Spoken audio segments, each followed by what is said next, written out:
vous parlez de... Peut-être que vous pouvez nous parler de vous, de votre choix, puisqu'on entend beaucoup de questions autour du choix. Échec de l'intégration, disiez-vous à l'instant, Perico Légas, quand on porte le voile. Qu'en est-il en ce qui vous concerne? C'est quand même assez délicat et assez fou de parler d'échec d'intégration quand on est français. Je suis née sur le territoire de la République et je suis donc française. Je n'ai pas à m'intégrer à une communauté nationale. Je suis de fait membre de cette communauté. S'agissant du choix du port du hijab, c'est un choix intime. Je trouve ça aussi malheureux de devoir s'en justifier alors qu'il s'agit tout simplement d'une liberté religieuse, une liberté de religion, une liberté de conscience, on peut l'appeler comme on veut. Elle n'est que la manifestation visible de cette liberté dont on jouit tout simplement. Me concernant, bien évidemment, le hijab, et je pense que c'est le cas pour la plupart des Françaises qui portent le hijab revêt une dimension religieuse et spirituelle. C'est le fruit d'un cheminement. Pour ma part, c'est après un certain nombre d'années que j'ai décidé de le porter. Et encore une fois, je regrette qu'on en arrive à devoir se justifier sur une liberté. Parce que finalement, si on devait reformuler les termes du débat, ça serait quoi? Êtes-vous pour ou contre la liberté de religion garantie par la Déclaration des droits de l'homme et du citoyen, par la Constitution, par les conventions internationales auxquelles la France est partie? C'est ça la question finalement. Je ne crois pas que ce soit ça la question, si je peux me permettre, parce que je pense que cette question-là, elle est réglée. Le port du hijab et de tout, à part la burqa, toutes les autres formes de voilement sont totalement acceptées et garanties dans l'espace public. La question n'est pas là. La question est qu'en France, nous avons, depuis la loi de 1905, un principe qui est que l'État est neutre et protégé des influences religieuses par une règle qui est celle de la neutralité des fonctionnaires. Et c'est ça la règle. Et cette règle-là, je pense que vous y adhérez. C'est-à-dire que vous admettez... Donc personne ne souhaite que on puisse porter le hijab derrière un guichet d'un service public, à l'école. On est tous d'accord pour dire que ce n'est pas là où est le sujet. Est-ce qu'on est d'accord pour dire on est quand même d'accord pour dire que les Françaises et les Français de confession musulmane ne se sont jamais opposés à la loi de 1905. Et je pense qu'il n'y aurait pas tous ces débats autour d'une loi. On n'aurait pas à légiférer pour interdire les femmes à porter le hijab lorsqu'elles accompagnent leurs enfants si la loi de 1905 appréhendait ce type de comportement. Il y a quand même une contestation de la loi de 1905 aujourd'hui. Non. Elle est contestée par qui? Par une classe dirigeante. C'est quoi? Ce sont des personnes qui sacrifient les principes républicains sur l'autel de l'opportunisme ou à des fins électorales. Voilà où on en est aujourd'hui, monsieur. On parle de femmes bénévoles qui accompagnent des enfants lors de sorties pédagogiques. Et pardonnez-moi, madame, parce que vous avez été ministre du droit des femmes, mais des droits des femmes, s'il y en a plus. Des droits des femmes, c'est ce que je viens de dire, pardonnez-moi, mais c'est ce que je viens de dire. Il s'agit de défendre toutes les femmes sans distinction. Donc, lorsque vous dites que les femmes qui choisissent de porter le hijab sont comme les nègres américains qui sont pour l'esclavage, il est difficile, très honnêtement, de vous entendre débattre de cette question-là, le mépris que vous avez affiché vis-à-vis de ces femmes et même de tous ceux qui ont souffert de l'esclavage et de tous les héritiers de cet esclavage. Je trouve ça quand même assez incroyable. Le hijab est un outil de diversion politique. Vous y voyez une diversion politique de la part, par exemple, des Républicains? Naturellement, mais mesdames, messieurs qui sont autour de cette table, la France traverse une crise sociale sans précédent depuis plus d'1 an. Les préoccupations des Françaises et des Français sont le démantèlement des services publics, la précarité. Ici, on doit parler de l'école, effectivement. Pour moi, la priorité, quand M. Blanquer dit le hijab, le voile n'est pas souhaitable. Mais pardon, monsieur, est-ce que le silence que vous infligez à ce personnel éducatif qui se suicide au sein des établissements, qui laisse des lettres pour dénoncer les conditions de travail dramatiques, ce qui n'est pas acceptable, c'est d'ignorer cette souffrance, madame. Si on doit parler des priorités, si on doit parler de l'éducation nationale à la rentrée, le fait que Jean-Michel Blanquer se soit exprimé sur le rapport, je comprends pas du tout le rapport. Je vous l'expliquais, madame. On parlait de diversion. Monsieur me dit en quoi cela fait diversion. Voilà, donc je reformule si vous le souhaitez. Le hijab est un écran de fumée. Les véritables problèmes, à 2 semaines de la rentrée, madame, plus de 45% des établissements manquaient de personnel enseignant. Ça, c'est inquiétant. Et quand on sait qu'en plus de ça, bien évidemment, que ça va impacter la scolarité de nos enfants. C'est ça devrait être cela quand même, la préoccupation de notre ministre, madame. Mais c'est pas... Aujourd'hui, qu'il y ait des citoyennes françaises qui portent hijab, pas librement, et qui leur est imposée. Vous le pensez. Vous avez des chiffres, monsieur? Ah non, il y en a qui le disent. Alors, mais qui les chiffres? Vous pensez qu'elles vont venir se... Mais comment voulez-vous le savoir? Monsieur, qu'est-ce que... Mais attendez, vous pensez que la liberté, c'est l'absence de femmes... Non, je pense justement... La liberté, c'est l'absence de Non, je passe aux femmes. Vous me soutenez aujourd'hui, vous pouvez me soutenir aujourd'hui, les yeux dans les yeux, qu'il n'y a aucune femme qui porte le hijab de son propre consentement, sans l'obligation de le faire. Voyez-vous, je vais être beaucoup moins tranché que vous. Je vous demande juste l'information. Beaucoup plus connecté je n'ai pas l'information. Avec le terrain que vous-même. Moi, personnellement, je n'en connais aucune. Voilà. C'est tout ce que je voulais savoir. Personnellement, je n'en connais aucune. Eh ben, c'est une grande nouvelle. Je suis entourée de femmes qui portent le hijab parce que, comme vous le savez, le marché du travail est quasiment fermé et qu'on a choisi. Pardonnez-moi, je vais jusqu'au bout, s'il vous plaît. Terminé. Après, on écoute Emmanuel Macron parce que c'est important. Il vient de réagir sur le sujet. De femmes entrepreneurs qui portent le hijab. L'entrepreneuriat a été une alternative justement aux discriminations sur le marché de l'emploi. Et je peux dire qu'elles sont libres. Alors maintenant, ce fantasme autour des quartiers. Est-ce que vous êtes allé dans les quartiers, monsieur? Oui, bien sûr. Ok, moi j'y vais. Bien sûr. Parce que je travaille aussi avec les jeunes. Mais j'ai des amis qui portent le... Eh ben moi, je suis dans le quartier et je peux vous assurer que ces jeunes filles sont hyper sexualisées. Mais je connais vous savez ce qui se passe dans les quartiers? Il y a de la prostitution. Les jeunes filles se prostituent pour s'acheter des sacs Lancel et Louis Vuitton. Voilà. Oui. C'est la réalité dans les quartiers populaires, monsieur. Et le hijab, j'aimerais, si vous optimiser systématiquement, parce que malheureusement, le discours que vous tenez, pardonnez-moi, alors il y a un argument que je n'arrive plus à entendre. De vous victimiser. Non, je suis. Alors c'est quand même assez incroyable et parfaitement. Comme le dit si bien Christine Delphi, qui est une féministe que vous devez connaître, Madame Rossignol. Nous comptons beaucoup de victimes et nous ne sommes pas victimaires. Donc, à un moment donné, il y a par exemple le 11 septembre, une femme qui a été poignardée devant ses enfants et qui porte le hijab. Plus récemment, il y a cette femme qui s'est faite humiliée par un élu de la République. Donc, vous ne pouvez pas... Si, je vais y venir, monsieur. Il faut arrêter de crier à la victimisation pour justifier des positions souvent racistes. Donc, je vais répondre sur le communautarisme, monsieur, s'il vous plaît.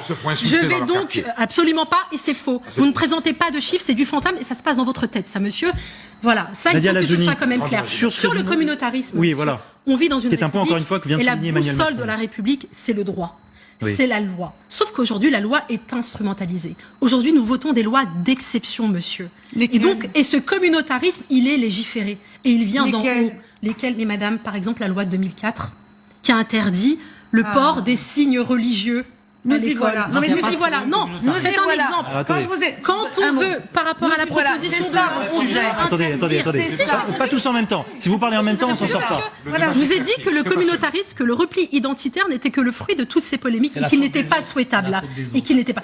Monsieur, vous passez le temps, sur les chaînes d'information continue, à débattre de l'islam sans que les premières concernées soient présentes. Et vous êtes là ce soir, c'est justement pour ça. Bien sûr, mais ça change. Enfin, là, on a un tournant. Enfin, c'est presque révolutionnaire ce qui est en train de se passer.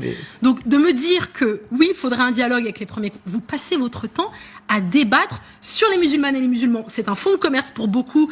Et je pense que l'islam et le hijab renarcissent des égos en besoin de reconnaissance médiatique. Je peux vous assurer que je pense que si les musulmanes et les musulmans n'étaient pas là... Non, pas que, mais la gauche a pavé la voie aussi.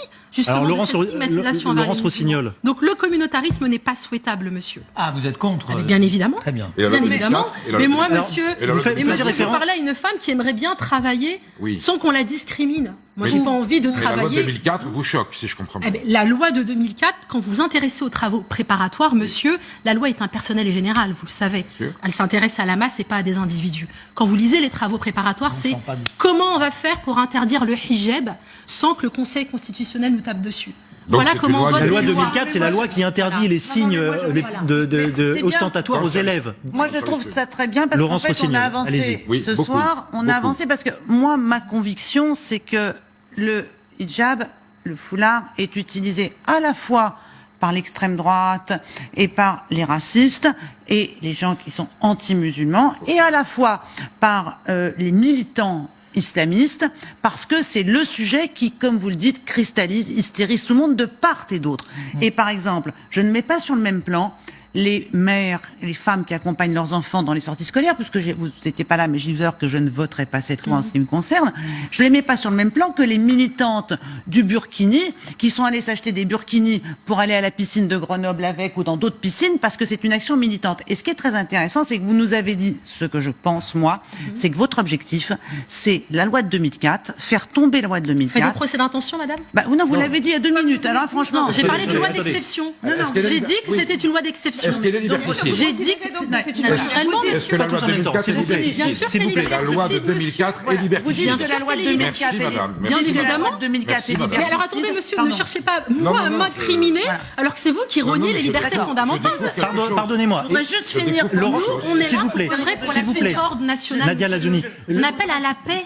Je voudrais Laurence finir pour Rossignol les termine son auditeurs. propos, si vous voulez Projet bien. de société voulez-vous offrir aux Françaises et à nos enfants? Je voudrais finir pour les auditeurs. Je voulais dire que Laurence vous Rossignol, pensez allez-y, que la loi de terminez 2004, votre propos. qui est la loi qui interdit les ports, Voilà. le port de signes religieux ostensibles à l'école, la loi qui protège les enfants.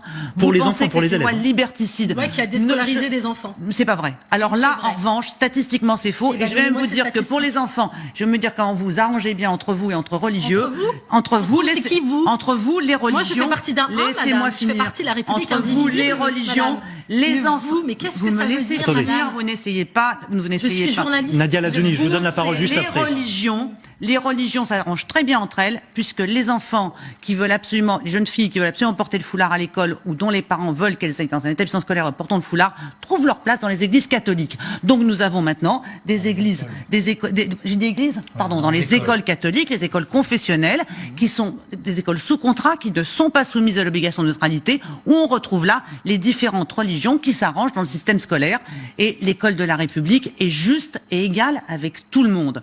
Donc, quand j'ai dit vous vous retrouvez entre vous, c'est vous les gens qui pensez que l'école doit être ouverte aux religions. Non, vous avez c'est une école qui doit être ouverte à toutes et tous. Nadia Lazouni, Sans discrimination. s'il vous plaît, L'école de la s'il vous plaît, République, si vous permettez que je pose une l'école question. est protégée de la religion. Nadia et ça, on y Lazouni, tient. vous souhaiteriez qu'aujourd'hui, une petite fille, un petit garçon, peu importe, puisse aller à l'école publique avec le foulard pour une petite fille, avec une kippa pour un petit garçon, par exemple? Vous le souhaiteriez? Non, moi, ce que je souhaite, monsieur, c'est qu'on cesse de stigmatiser tout un pan de la communauté nationale. Qu'on ne trouve pas des prétextes, des lois pour pouvoir mettre en marge toute la communauté nationale, un pan de la communauté nationale. Ça, c'est mon propos. Parce que vous, Madame Rossignol, justement, vous êtes pour des écoles confessionnelles? Ça vous va très bien que des enfants, justement, sortent de l'école de la République et se retrouvent dans ces écoles confessionnelles? Ah non, mais moi, je C'est sais. pas très républicain. Moi, comme je sais démarche, comment quand même, madame. comment la laïcité Attends, le laisse. républicaine s'est construite en France et au prix de quelles concessions elle s'est construite. Nous avons fait des concessions, nous les républicains laïcs, dans l'histoire, à l'Église catholique. Voilà. Aujourd'hui, ça a été long et vous dur. comprendrez d'ailleurs long, dur. Et en tant que femme et féministe, je sais aussi le prix que nous avons payé. Je dans suis notre féministe corps. aussi, madame. Sans doute. C'est pas le sujet. En tant que féministe, je sais aussi le que vous prix que mettez tout le temps en nous avons payé en termes sur notre corps, refus de la contraception, refus de l'avortement. Et donc, ça a été long pour nous séparer de l'Église. Vous comprendrez donc que, de ce point de vue, quand on voit les religions s'étendre dans les quartiers, Mais quand c'est on faux. voit l'emprise... Bah, C'est écoutez, faux, c'est mensonger. Allez dans les Ah, quartiers, bon. madame. Bah, moi, Il y a je- la précarité dans les quartiers. C'est des ascenseurs qui ne fonctionnent pas. Mais C'est des bien courriers sûr. qui ne peuvent même pas arriver Oui. jusqu'au domicile de ces mais c'est personnes. vrai. Ce n'est pas C'est des contradictoire jeunes avec qui le n'arrivent pays. pas à Il y a quand même- travailler. C'est pas Mais si, contradictoire avec le Il y a quand même une c'est que communautarisation. vous êtes dans un fantasme mais total. Vous êtes complètement Sophie Coignard. déconnecté du terrain. Qu'est-ce qu'on veut? Moi, pardonnez-moi, monsieur, On va si pas je peux me créer la permettre, polémique parce pour que la polémique, c'est- non, mais vous avez, franchement, c'est- et je suis complètement d'accord avec vous, madame. Bah et ça alors fait du bien de l'entendre de votre bouche, madame. Attendez. Non, non. C'est que la vraie question, c'est quel projet de société voulons-nous offrir à nos enfants? Je Alors, pense que chacun a envie d'œuvrer pour la concorde nationale. Mais bien Oui, sûr. et qu'on Aujourd'hui, trouve nous des avons- terrains d'entente, Mais Oui, effectivement. nous avons Ça a l'air des si discours compliqué. aujourd'hui clivants. Non, mais qui Sophie Coignard, divisent. peut-être. On appelle à la délation, madame. C'est là, on en est là. On appelle à la aujourd'hui. délation, c'est-à-dire qu'est-ce que vous voulez dire Pardonnez-moi, par là? mais Ah bah tiens, bah, Sur la société de vigilance, c'est à ça que vous faites référence, par je exemple? fais allusion, par exemple, dans certaines universités, toutes ces infographies on a eu avec des signes dits de radicalisation. Oui, c'était Quand on jeune, on est notamment un à musulman l'université de Cergy. radical. il y a quelque chose quand Sophie même. Coignard. Incroyable. On a été éprouvé ces derniers Sophie années. Coignard, allez-y. J'y arriverai pas. Si, allez-y. Les Sophie Coignard, musulmans Sophie aussi ont Coignard, s'il vous été plaît. éprouvés. Les Nadia musulmans Lazouni. aussi sont des victimes du terrorisme, monsieur. Arrêtez. D'accord? Latifa Imziaten, puisqu'on parle Oui, d'accompagnement. c'est une des premières victimes de Latifa va dans les écoles. Latifa Imziaten va dans les écoles Qui a perdu en son arborant, fils qui a perdu son fils sous les exactement coups de dans un Mohamed Merah. attentat, et qui va dans les écoles arborant son hijab femme et justement en train de prévenir sur la. Sophie prévenir Coignard, sur si la vous voulez bien, qui radicalisation. ne Je s'est pense pas qu'on peut encore saluer beaucoup son exprimé. travail. Le mot de la fin. Moi, je vous